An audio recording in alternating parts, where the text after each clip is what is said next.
హల్లెలూయా.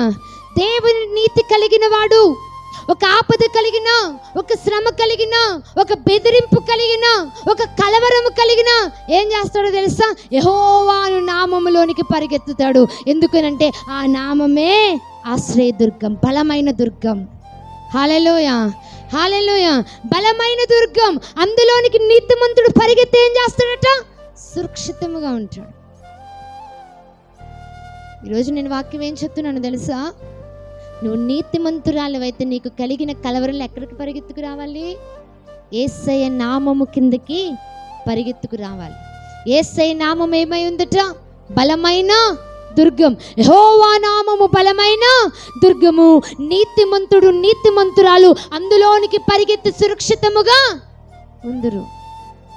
ఒక కష్టం వచ్చింది, పోలీస్ స్టేషన్ దగ్గర పరిగెత్తితే ఏం రాదట? సురక్షితం రాదు. ఒక బాధ వచ్చింది, రాజకీయ నాయకుల వెనకాల పరిగెత్తితే పని అవదు. ఒక నిందలు సంభవించి ఎవరెవరి దగ్గరకో వెళ్తే పని అవదు. ఒక రోగాలు సంభవించి దేవుని దగ్గరికి రాకుండా ఇంకెక్కడెక్కడికో పరిగెత్తితే పని అవదు.